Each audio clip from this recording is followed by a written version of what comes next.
형제자매 여러분, 우리가 여러분을 찾아간 것이 헛되지 않은 줄을 여러분은 잘 알고 있습니다. 여러분이 아는 바와 같이 우리가 전에 빌립보에서 고난과 모욕을 당하였으나 심한 반대 속에서도 하나님 안에서 담대하게 하나님의 복음을 여러분에게 전하였습니다. 우리의 권면은 잘못된 생각이나 불순한 마음이나 속임수로 하는 것이 아닙니다. 우리는 하나님께 검정을 받아서 맡은 그대로 복음을 전합니다. 우리가 이렇게 하는 것은 사람의 환심을 사려고 하는 것이 아니라 우리의 마음을 살피시는 하나님을 기쁘게 해드리려고 하는 것입니다. 여러분이 아는 대로 우리는 어느 때든지 아첨하는 말을 한 일이 없고 구실을 꾸며서 탐욕을 부린 일도 없습니다. 이 일은 하나님께서 증언하여 주십니다. 우리는 또한 여러분에게서든 다른 사람에게서는 영광을 구한 일이 없습니다. 물론 우리는 그리스도의 사도로서 권위를 주장할 수도 있었습니다. 그러나 우리는 여러분 가운데서 마치 어머니가 자기 자녀를 돌보듯이 유순하게 처신하였습니다. 우리는 이처럼 여러분을 사모하여 여러분에게 하나님의 복음을 나누어 줄 뿐만 아니라 우리 목숨까지도 기쁘게 내줄 생각이었습니다. 그것은 여러분이 우리에게 사랑을 받는 사람이 되었기 때문입니다. 형제자매 여러분, 여러분은 우리의 수고와 고생을 기억하고 있을 것입니다. 우리는 여러분 가운데 아무에게도 폐를 끼치지 아니하려고 밤낮으로 일을 하면서 하나님의 복음을 여러분에게 전파하였습니다. 또 시도 여러분을 대할 때에 우리가 얼마나 경건하고 올바르고 흠잡힐 데가 없이 처신하였는지는 여러분이 증언하고 또 하나님께서도 증언하십니다. 여러분이 아는 바와 같이 아버지가 자기 자녀에게 하듯이 우리는 여러분 하나하나를 대합니다. 같이 읽겠습니다. 시작. 우리는 여러분을 권면하고 격려하고 경고합니다마는 그것은 여러분을 부르셔서 당신의 나라와 영광을 위하시는 하나님께 합당하게 살아가게 하려는 것입니다. 아멘. 네. 오늘 제목은 하나님께 합당하게 살아가십시오라는 제목을 가지고 우리 말씀을 나누도록 하겠습니다. 여러분 데살로니가 전서 지난주에 2주에 거쳐서 말씀을 나누는데 기억을 하십니까? 2주 연속으로 뵌 분이 지금 있죠? 네, 농담으로 해봤는데 좀 짜증났군요. 네, 여러분 데살로니가 이 전 후서는 바울의 첫 서신이에요. 첫 서신인데 그러니까 사도행전에 나와 있는 내용하고 바로 이어져 있다는 것 여러분 기억하시면 좋겠고요. 그래서 아주 좋은 게 사도행전 16장, 17장을 보시면요. 이와 연결된 내용들이 나옵니다. 네.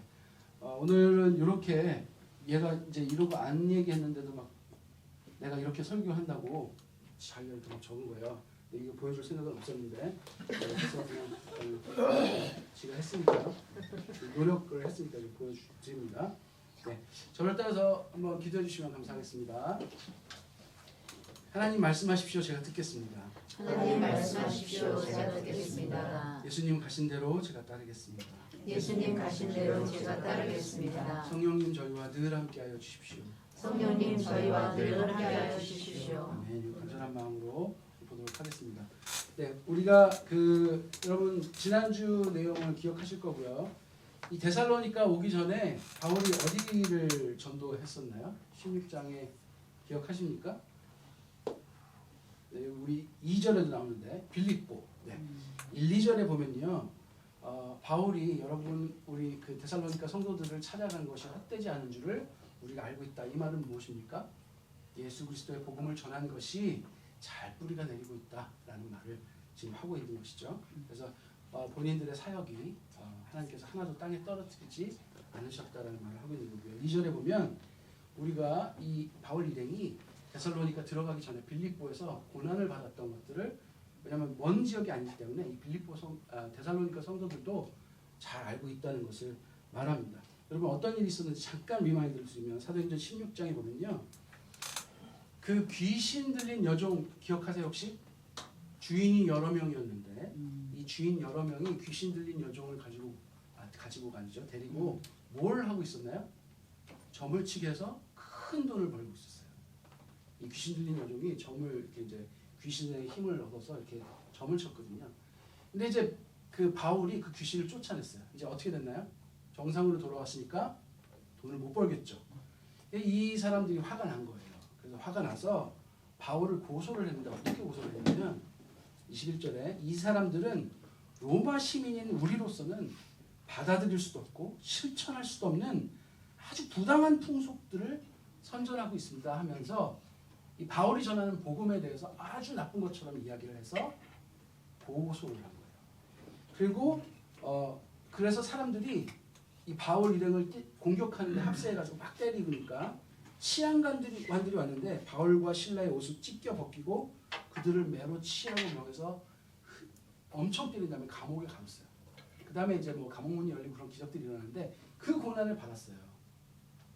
그 고난을 받고 지금 데살로니가에 와서 이 사람들한테 복음을 전했는데 지난주 여러분 기억하시죠? 내용이 좀 나왔는데 어떻습니까?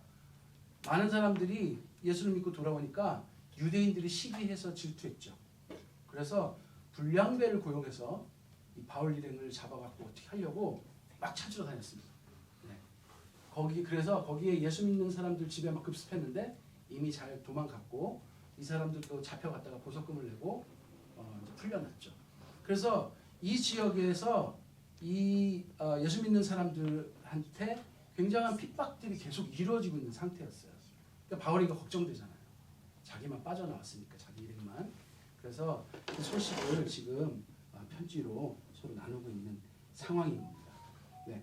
여러분 이렇게 고난을 받고 이 빌립보에서도 그 고난을 받고 그리고 다시 데살로니가에 와서 그 수모를 겪고 또 바울이 전하고자 한 게 뭐예요? 뭐죠? 복음이잖아요, 복음. 어려운 거 아닌데 우리 왜 좀 합시다 좀. 네. 네. 복음이잖아요. 그러면 바울한테 복음은 어떤 거예요? 여러분 생각해 보십시오. 저는 이제 중고등학교 때 생각나는데 저는 이제 대학 와서 뭐랄까 사춘기가 시작됐거든요. 부모님이 빵 터지시는데 그게 아시는 거예요. 얼마나 제가 이제 웃기게 됐는지. 그래서 아들을 배렸다라는 말을 들을 정도로 제가 많이 변했거든요. 그때부터 제가 제 정체성을 찾기 시작했어요. 제가 음악을 좋아해가지고 음악을 하기 시작했는데 그거를 못하게 하시는 부모님의 어떠한 핍박에도 제가 굴하지 않고 음악을 했거든요. 그게 바울이 생각나더라고요. 제가 쫓겨나서 3년을 밖에서 살았는데 그럼 그래도 그게 소중하고 재밌더라고요. 근데 뭐 이거하고 비교하겠습니까? 바울은 오늘 말씀해 보면요. 목숨을 줘도 안 아깝다고 할 정도예요.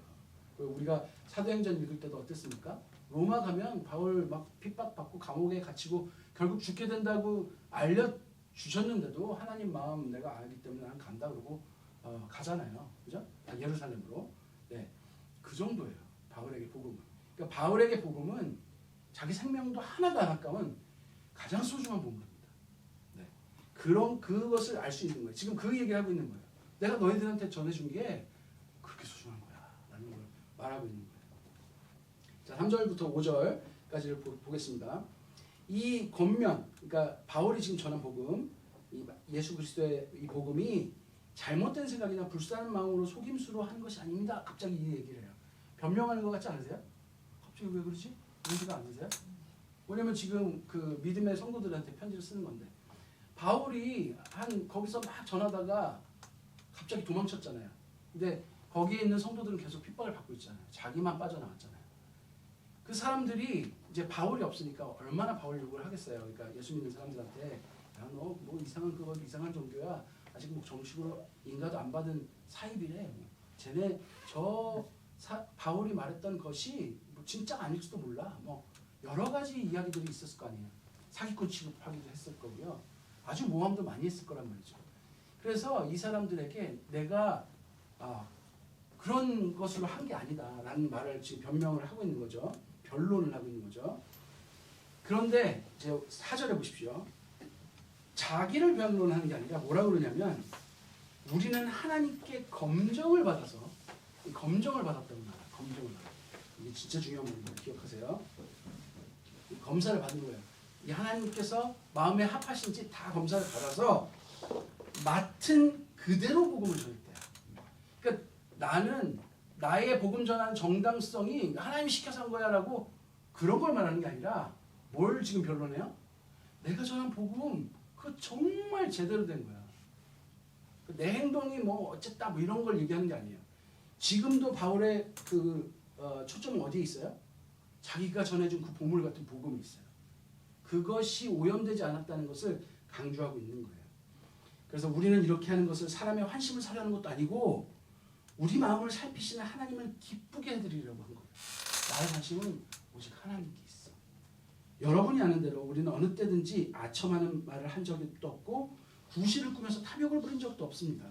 그러니까 이때의 많은 종교적 사기꾼들이 이런 것들을 한 거예요. 네, 병나게 해준다 그러고 돈 뜯어내고 뭐 하고 뭐 이렇게 한 이런 여러 가지 이제 종교 사기꾼들이 있었던 시대죠. 왜냐면 의술이 뭐 발전되는 그런 시대가 아니니까. 그런 게 아니다.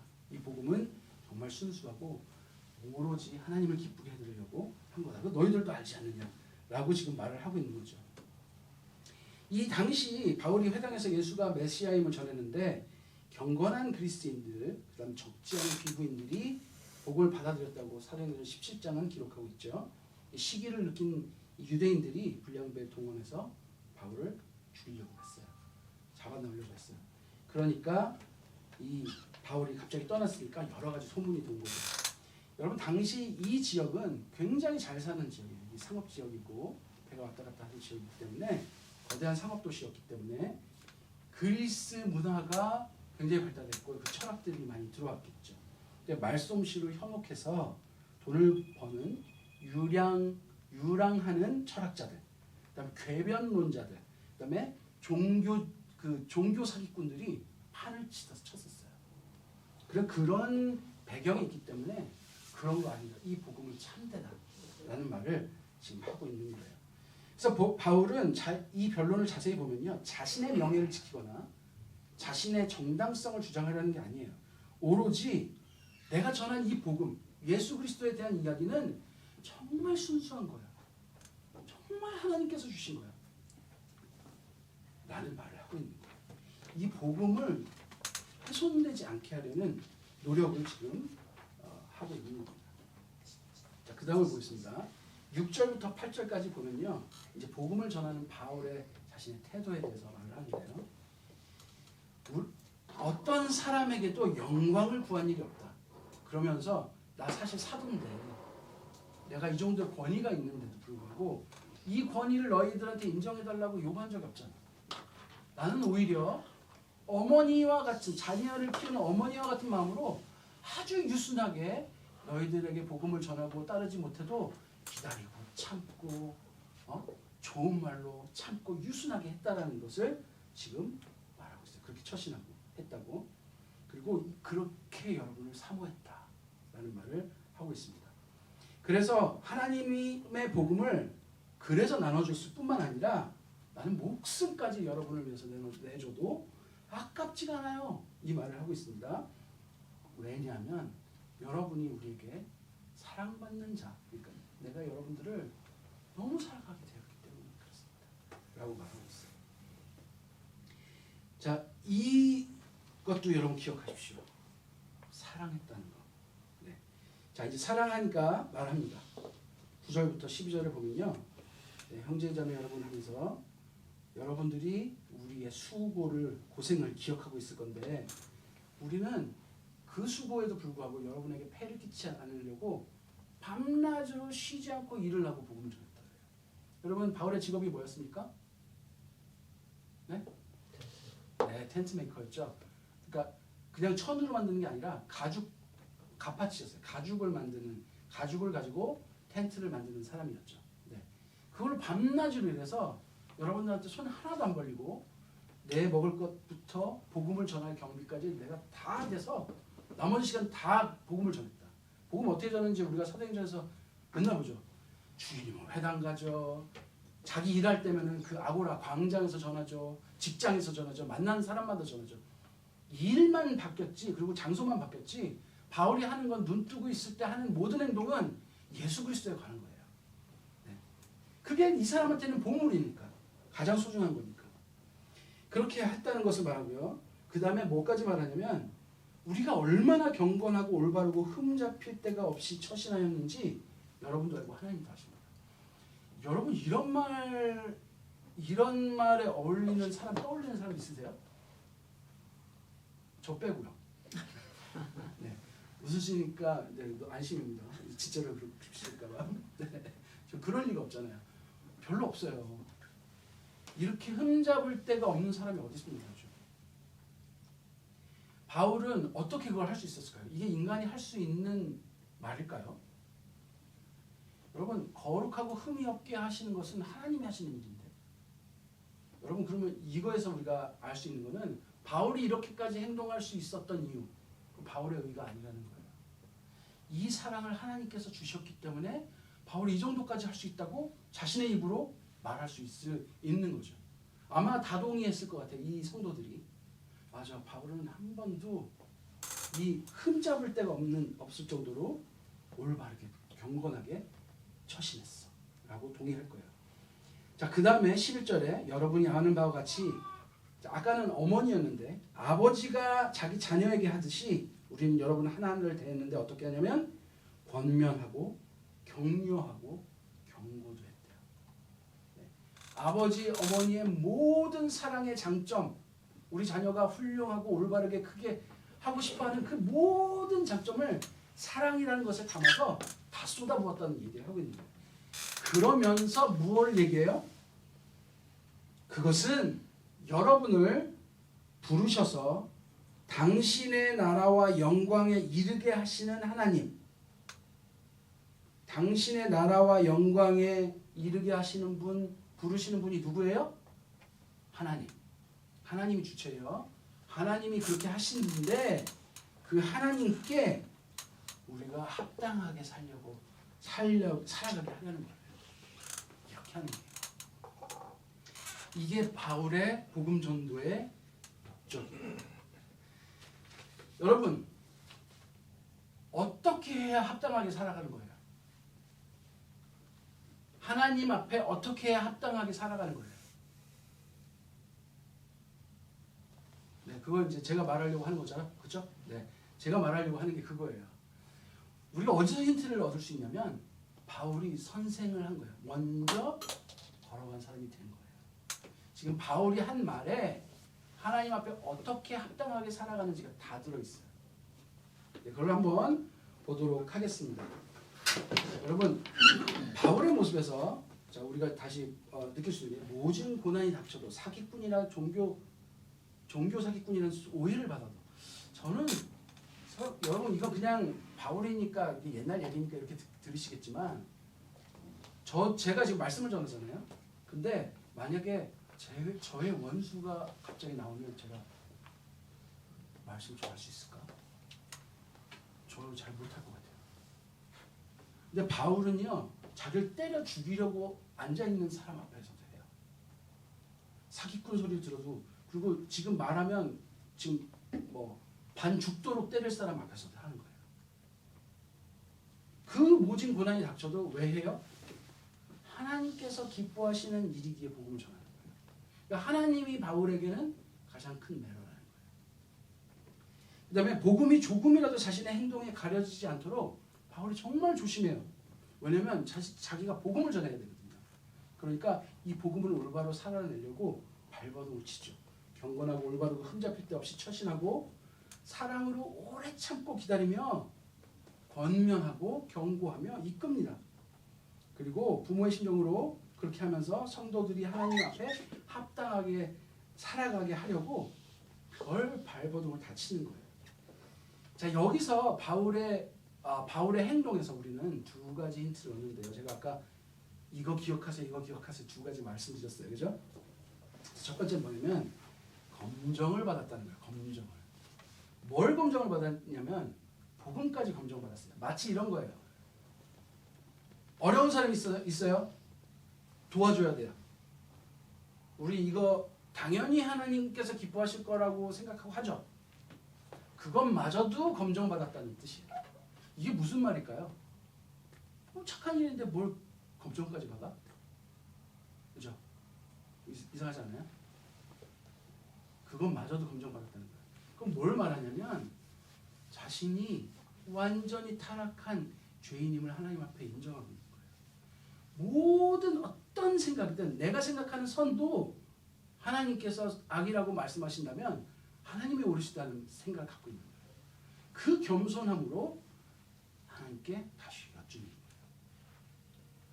여러분 여기 이 단어 검정을 받아서 이 단어가 뭐냐면 대도끼 마스메다라는 말이에요.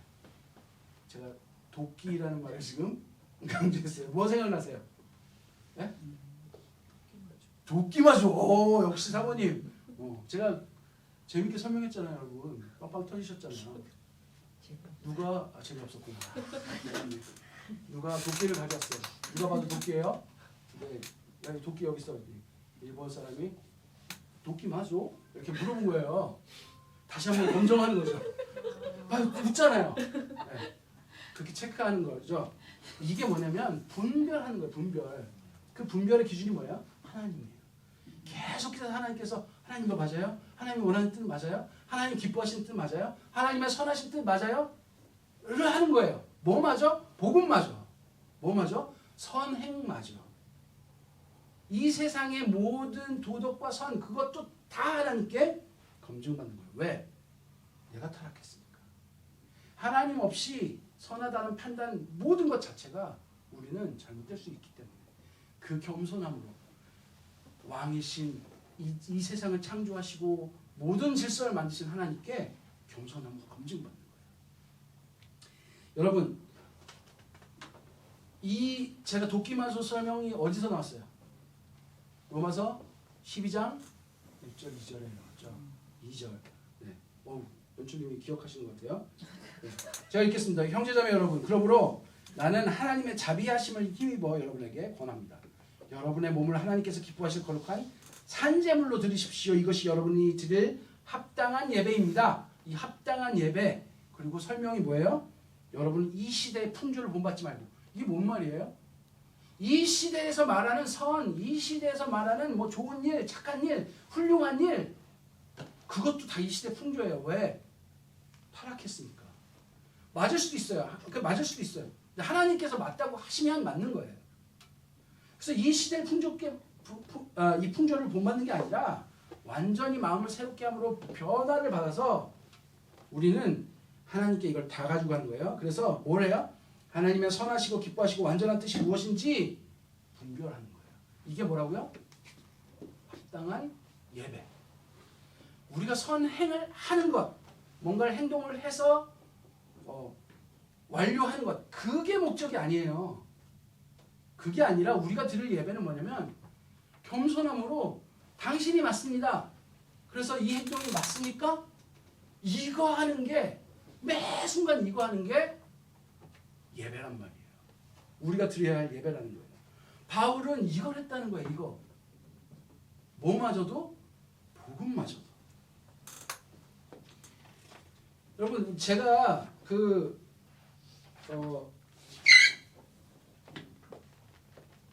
TV를 보는데 누가 간증을 하셨어요. 어디에 이제 가다가 사고가 났어요. 교통사고가 나서 다음에 비행기를 타고 일하러 가야 되는데 아파가지고 이러다가 비행기를 놓쳤대요. 너무 늦은 거야. 그런데 난리가 났어요. 공항에.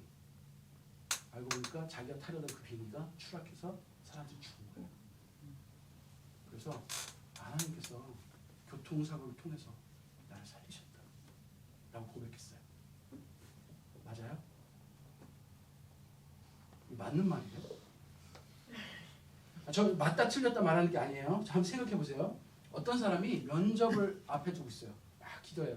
하나님 이 회사가 하나님 주신 거 맞으십니까? 이 회사가 하나님 정말 나에게 주신 그 땅입니까? 가나안입니까?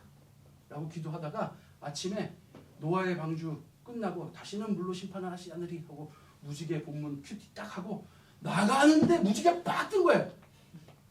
면접하러 가는데 이 회사 하나님 주신 거구나 하고 확신을 하고 갔대요. 맞아요? 맞아요? 틀려요? 네, 맞아요? 틀려요? 질문 자체가 잘못됐죠. 네. 저는 이런 시도는 훌륭하다고 생각해요. 근데 이 시도가 어디로 가야 돼요? 하나님 앞으로 가야죠. 왜 우리는 거기서 멈출까요? 왜 우리는 우리의 이익이 되거나 아니면 우리에게 안정을 주면 하나님 뜻이라고 끝내버릴까요?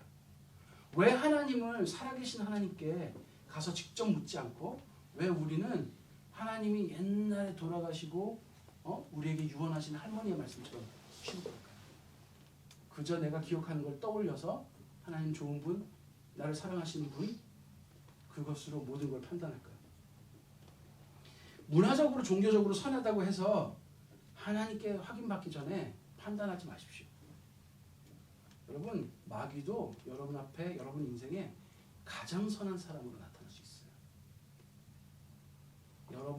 우리가 하나님으로부터만 멀어질 수 있다면 나에게 가장 착한 일을 해주는 사람으로 나타날 수 있단 말이에요. 그게 선입니까? 아니에요.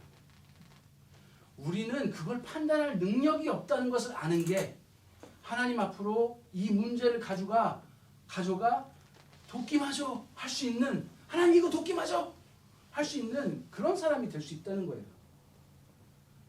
여러분, 바울이 그걸 했다는 거예요. 겸손함으로 하나님께 점검받았다는 거예요. 여러분, 이 시대가, 이 세상 사람들이, 누군가가, 엄마 아빠가 사람들의 환심, 세상의 칭찬, 인정, 이런 것을 기뻐하는 것이 아니라 세상의 도덕, 종교적 선, 관념이 주는 선을 분별해 주는 것을 따르는 것이 아니라 하나님께서 칭찬하시는 일, 하나님께서 기뻐하시는 일, 하나님께서 영광 받으시는 일을 분별해서 행하는 우리가 됐으면 좋겠습니다. 이게 하나님 앞에 합당한 삶을 사는 첫 번째예요. 그 겸손한 삶. 두 번째는 사랑입니다. 사랑. 바울이 이 귀한 복음을 어떻게 전했어요? 사랑으로 전했어요.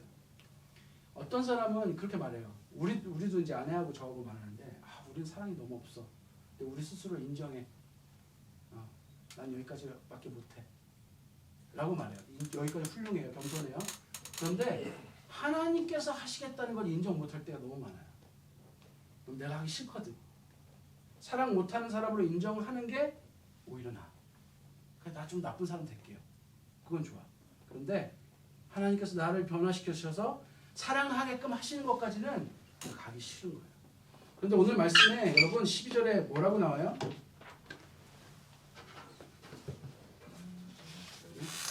12절에 우리를 부르셔서 당신의 나라와 영광에 이르게 하시는 분이 누구라고요? 하나님이 하신다고요. 내가 하는 게 아니에요. 하나님이 하신다니까요. 나를 하나님의 영광에 이르게, 하나님 나라에 합당한 사람으로 하나님이 하신다고요.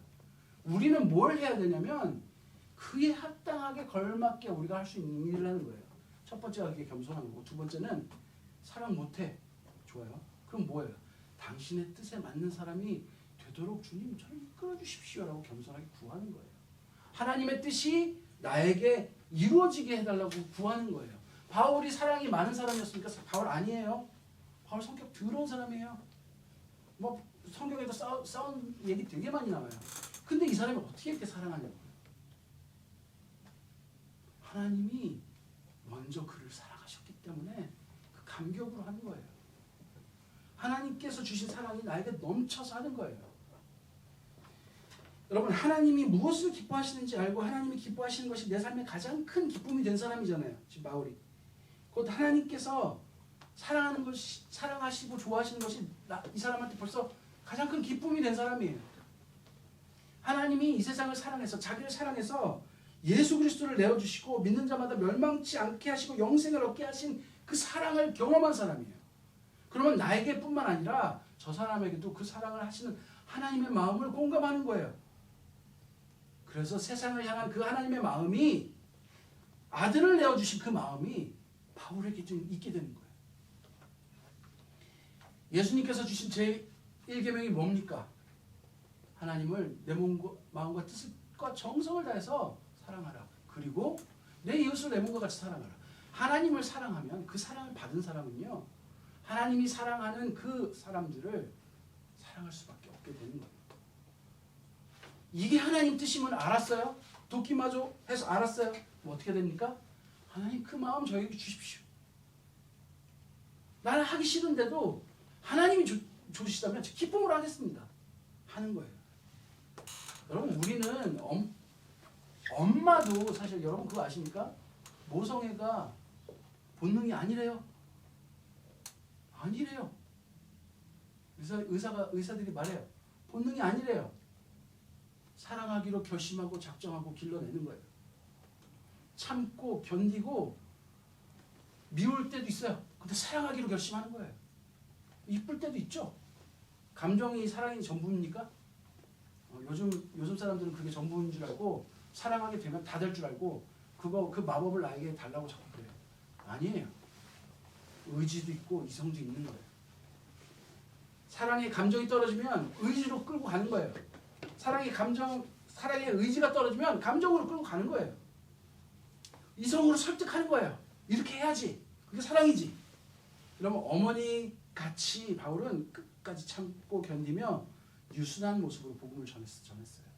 이거 인간의 노력으로 되는 일 아닙니다. 마음 먹는다고 되는 일 아닙니다. 제가 해봐서 알아요. 안 돼요. 아버지가 자녀에게 권고하듯이 격려하고 때로는 경고하며 복음 전하기 힘듭니다. 인간의 노력으로 되는 일 아니에요. 아버지 같은 사랑, 여러분 이게 쉬운 줄 아십니까? 자신을 완전히 포기한 사랑이에요. 저 아버지 아닙니까? 너도 그렇게 열심히 하려고 노력하고 있거든요. 여러분 대단한 거예요. 아무나 할 수 있는 게 아니에요. 하나님의 사랑이 있어야 가능한 거예요. 하나님과 사람들 앞에 경건하고 올바르고 흠잡힐 데 없이 행할 수 있는 거 인간의 의로 할 수 있는 게 아니에요. 그러는 척까지만 가능해요. 진짜 마음으로 하는 거 불가능합니다. 여러분 하나님을 사랑하는 그 마음이 하나님으로부터 하나님의 사랑을 받은 사람이 하나님을 사랑하는 마음이 있는 거고 하나님이 나를 사랑하신 것처럼 세상을 사랑하는 마음이 우리에게 있게 되는 거예요. 우리에게 이 마음이 있기를 간절하게 바랍니다. 여러분 이 모습으로 이 두 가지의 하나님 앞에 합당하게 살아가는 그 모습으로 직장에 우리가 있어야 되는 거예요. 그 모습으로 학교에 있어야 되는 거예요. 그 모습으로 교회에 있어야 되는 거예요. 나의 모든 말과 행동이 하나님이 기뻐하시는 모습이 되도록 분별하는 삶의 예배를 드리시는 모험교회 성도들이 되시길 간절히 바랍니다. 우리를 사랑하시는 하나님의 사랑을 깊이 느껴서 또 우리도 깊이 하나님을 사랑해서 하나님의 마음이 우리의 마음이 되어 세상을 바라보고 세상을 사랑하는 그 마음으로 그곳에 서는 우리가 되기를 간절히 기도합니다. 우리 함께